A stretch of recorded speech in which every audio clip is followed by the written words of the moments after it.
From the outside, it may have looked like your life collapsed under a wave of random misfortune, betrayals you never saw coming, losses that cut too deep, seasons of emptiness that felt almost cruel.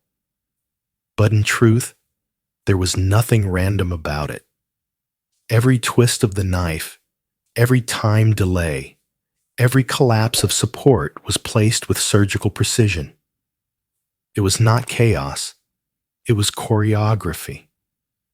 It was a carefully orchestrated trial designed to press you to your breaking point, to test whether you were worthy of the authority that could only be forged in fire. Like a final examination written not on paper, but on your very soul. This season was crafted to expose everything in you that was fragile, while forcing something eternal to rise in its place. The system you were battling against thrives on patterns. Hell has always run its empire like a business, counting on the reliability of human weakness to fuel its profits. It knows that abandonment shatters most hearts. It knows financial collapse breaks most spirits. It knows betrayal destroys trust, and sickness drains hope. These patterns have been played for centuries, like a greatest hits album of destruction. And because they usually work, the enemy invests confidently in their repetition. For most, the formula is enough to guarantee surrender. For most, despair comes right on schedule. But something different happened when the formula was aimed at you. The precise moment when you were calculated to fall apart became the moment when you chose not to. Instead of disintegrating into dust, your spirit compressed into something denser, harder, unbreakable. Where collapse was expected, resilience was revealed. What the enemy did not consider is that some souls are built from a material unknown to ordinary measurement, a substance that only increases in strength under pressure. Your refusal to break did not simply end the cycle. It disrupted the system. Think of a virus injected into a machine. When a program fails to produce its intended result, it begins to eat itself from the inside. That is what your survival did. You became the anomaly that their code was never written to handle. And once the system glitched, the entire structure began to collapse. Here lies the mystical truth. Every attack that came against you was meant to be the end of you, yet every attack became an ingredient in your transformation. That which was designed to destroy you became the forge that revealed who you were always meant to be. And when you stood in that moment, refusing to collapse, the very order of the unseen realm shifted. A declaration was made, not by your words, but by your endurance, that the old rules no longer applied. The nightmare that had been weaponized against you suddenly became evidence of your authority. You were not simply surviving trials. You were rewriting spiritual law. In a system that counted on endless subscriptions to suffering, your survival was the cancellation notice. Their revenue stream of despair began to dry up because one chosen one refused to renew the contract. And so, the truth emerges. What looked like ruin was a cosmic trial by design, and you passed. Not because you had more resources, not because you had more allies, but because at the breaking point you chose to endure. That choice, unseen yet seismic, altered the structure of reality itself. The suffering you carried was never just yours. That is why it always felt heavier than your circumstances could explain. Hidden beneath the surface of your life were the debts of generations, cycles of pain, unfinished battles, silent wounds that had been passed down like an unwanted inheritance. Families don't just pass on bloodlines and traditions. They also pass on traumas, patterns, and chains. These inheritances settle into the bones of a lineage until someone rises who is strong enough to carry the full weight and break it. That someone was you. When you felt the crushing pressure, when the storm seemed out of proportion to your actual life, it wasn't a mistake. You were standing as a representative, not only for yourself, but for everyone connected to your bloodline. The abandonment you faced echoed through your ancestors. The financial losses replayed debts and ruin that belonged to generations before you. The betrayals weren't just personal. They were the reverberations of a cycle that had been gaining strength through centuries of repetition. You were chosen to be the circuit breaker, the one through whom the electricity of dysfunction would surge, only to meet a resistance it had never encountered before. This is why your pain carried such a disproportionate weight. You weren't just wrestling for your survival. You were wrestling for liberation that would ripple backward through ancestors and forward through descendants. The moment you refused to surrender, something reset in the spiritual ledger of your bloodline. The curses lost their credentials. The contracts of destruction were shredded, and patterns that had run unchecked for generations suddenly had no authority to continue. Your endurance became the hinge upon which the entire future of your family swung. But something even deeper was happening inside of you during this season. Most people who survive trauma carry scar tissue. They limp forward, marked by bitterness, guarded by suspicion, wounded by what they endured. But chosen ones are different. The spiritual DNA within you metabolizes pain into something else entirely. Poison becomes medicine. Wounds become wisdom. Loss becomes authority. What should have crippled you actually rewired you. The pain was broken down and reassembled into discernment, sharper than a blade, faith deeper than oceans, and strength that startled even the angels assigned to guard you. The betrayals that should have left you cynical instead heightened your perception. You began to see beyond masks, to recognize truth wrapped in lies, to sense the hidden motives before they could play out. The losses that should have left you fearful instead unearthed a reservoir of faith you never knew was possible. The kind of faith that whispers, "I will not die here, because my story has not ended." Every weapon that was designed for your downfall was transmuted into armor, every strike into a shield, every scar into a map of wisdom. The enemy did not anticipate this metabolism. They poured everything into your destruction, never realizing that their very weapons were being repurposed into your arsenal. Each attack, instead of diminishing you, forged you. Each assault, instead of weakening you, expanded your capacity. What they spent trying to break you, heaven used to build you.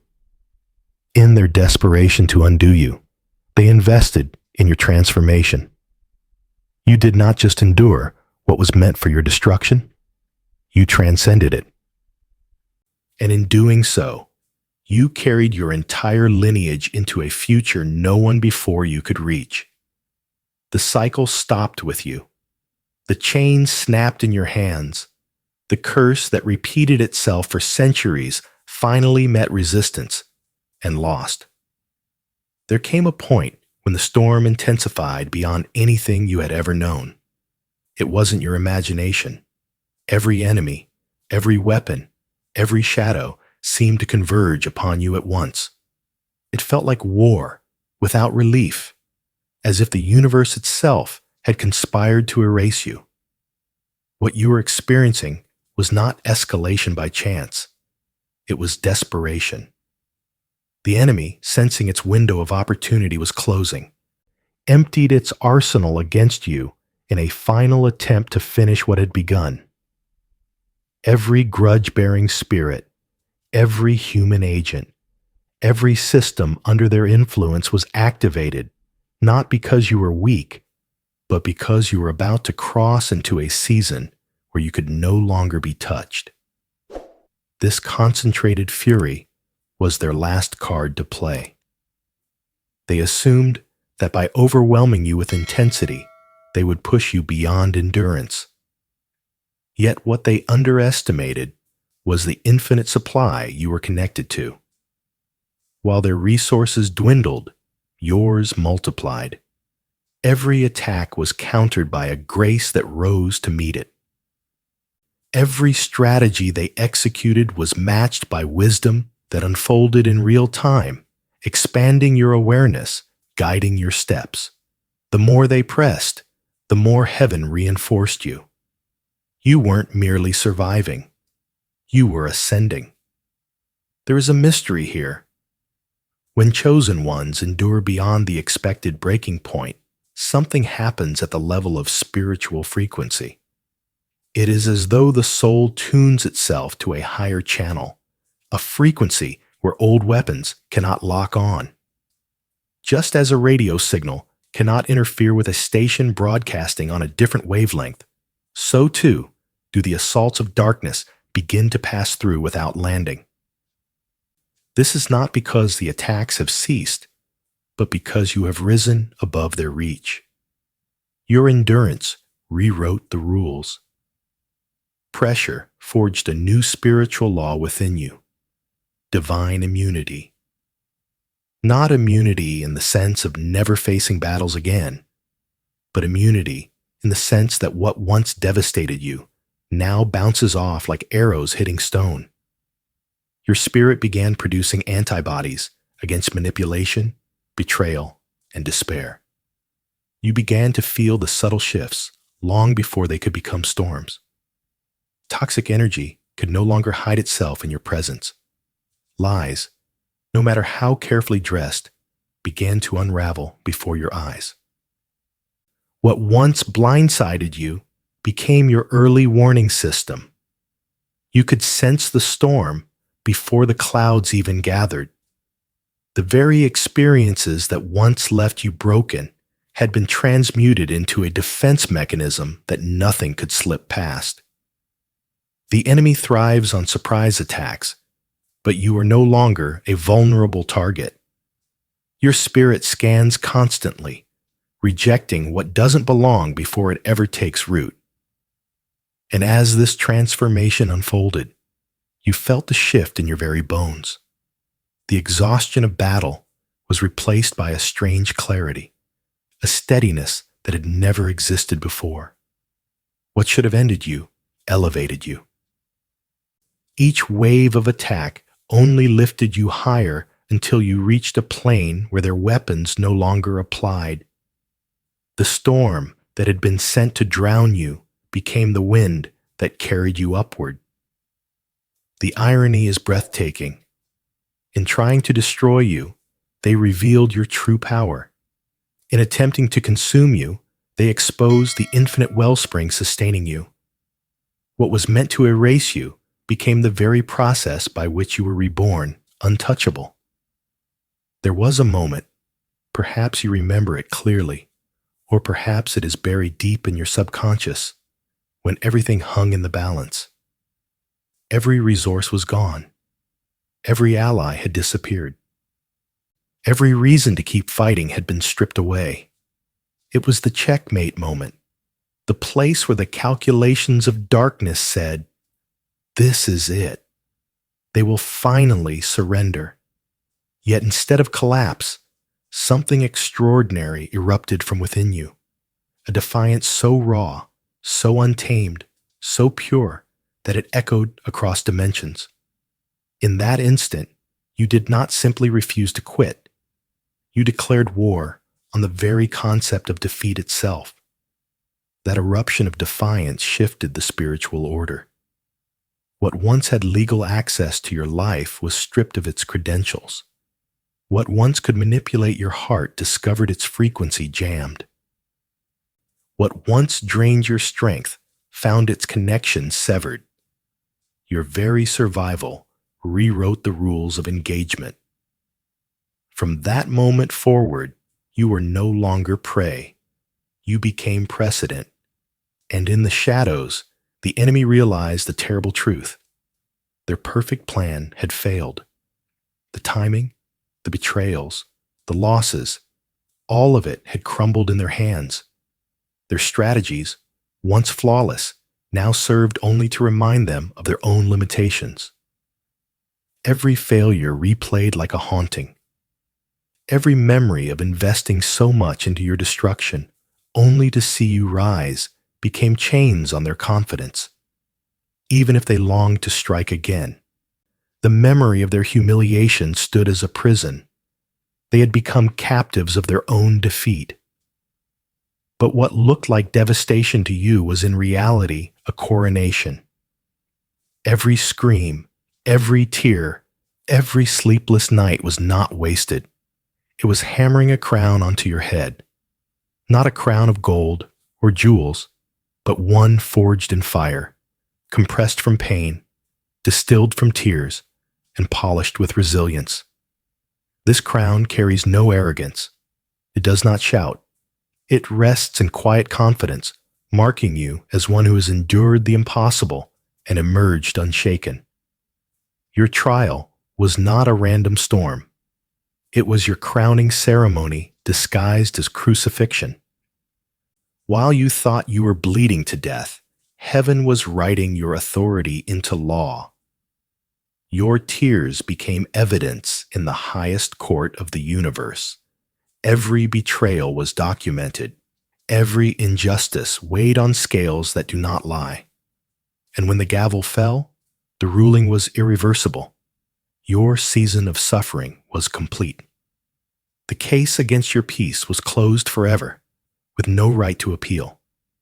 Now you carry a seal, visible in the spirit realm, that declares you untouchable. The forces that once tormented you recognize it instantly. They know that to strike you again would not only fail, but backfire.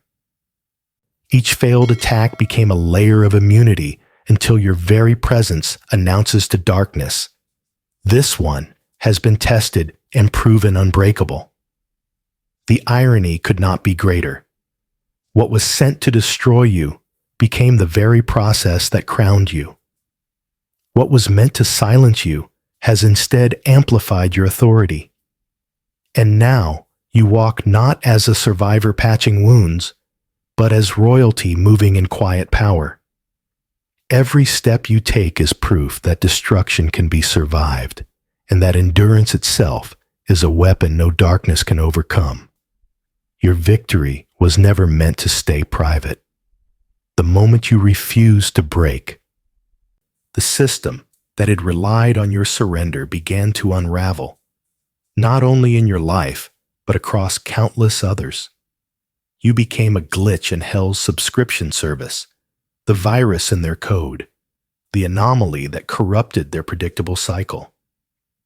What was supposed to remain an isolated tragedy turned into a broadcast of liberation that spread far beyond your reach. All across the unseen realm, the effects rippled outward. Other chosen ones, who had been walking through their own impossible seasons, began to sense the atmosphere shifting. The cycles that destroyed their ancestors suddenly began to glitch. The curses that ran like clockwork started to backfire. The debts written into their bloodlines began to evaporate. Because one chosen one proved survival was possible, the entire system of oppression started hemorrhaging power. Think of history. There have always been moments when a single stand altered the fate of multitudes. When Rosa Parks refused to give up her seat, it ignited a movement that reshaped civil rights. When Gandhi marched against salt taxes, it destabilized an empire. When enslaved people tore their chains and declared freedom, it sent shock waves that could not be silenced. In the same way, your personal defiance became a spiritual revolution. You did not just free yourself, you exposed the fraud of the entire business model of despair. And this ripple was not metaphorical. In realms beyond human sight, your endurance rewrote the rules. Other souls found themselves standing stronger than they expected, resisting temptations that once consumed them, seeing through lies they once believed. The precedent you set became a legal argument in the courts of heaven. If this one survived, then others can too. Angels cite your story when contending for those still trapped. Your case became evidence that the enemy's contracts can be broken, that their grip is not absolute. Even in the physical world, your presence now carries a contradiction that darkness cannot explain. People sense it before you speak. Deception grows uneasy in your company. Manipulation falters when it tries to approach you. Entire environments shift when you enter, because your frequency has been recalibrated to liberation. Where once you carried the atmosphere of despair, now you radiate the atmosphere of breakthrough. And this influence multiplies. Each time you share what you endured, your testimony plants seeds of authority in the lives of others. They begin to hope again. They begin to dream again. They begin to sense that cycles can end with them too. You don't even have to push it. The authority you carry spreads organically, like fire catching in dry grass. What the enemy feared most is happening. Your victory has gone viral. Hell's kingdom thrives only when chosen ones break in silence, when despair isolates, when defeat feels inevitable. But your refusal created a chain reaction they cannot contain. Their subscription model is collapsing. Their lies are glitching. Their confidence is shaken. The survival of one has become the liberation of many. This is the true ripple effect. You were not only saved, you became a key, unlocking doors for generations who never even knew your name. What you endured did more than break chains. It established a new reality around you.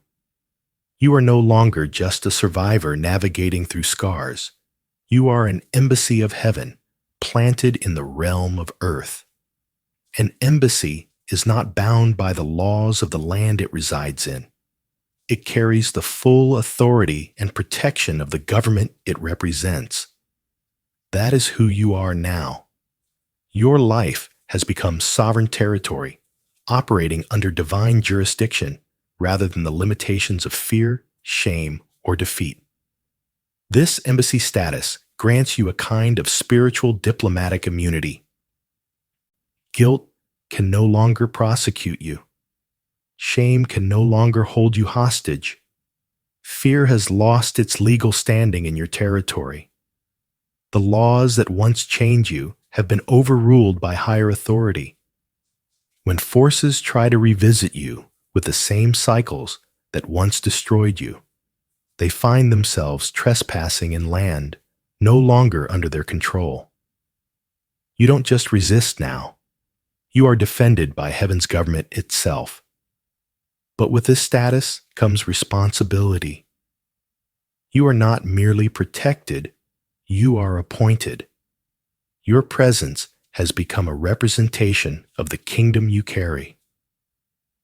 Every breakthrough you live out demonstrates what is possible for others. Every testimony you release plants authority into the hearts of those who hear it. You no longer fight only for yourself. You stand as a living symbol of what heaven intends for all who endure. And here is the mystical beauty. Your testimony does not just inspire, it multiplies. Every person who hears your story, every soul who encounters your presence, receives seeds of victory that begin to germinate in their own lives. What once felt like their permanent defeat suddenly becomes a battlefield where hope reawakens. Your victory reproduces itself, echoing outward into lives and generations you may never meet. This is how one life becomes a movement. Your purpose has crystallized through the fire. Where once you may have wondered who you were or why you were here, the storms have refined the answer until it shines with clarity. Your calling is no longer scattered or uncertain. It is sharp, precise, unshakable. Pain was not wasted. It was the refining fire that revealed what could not be burned away.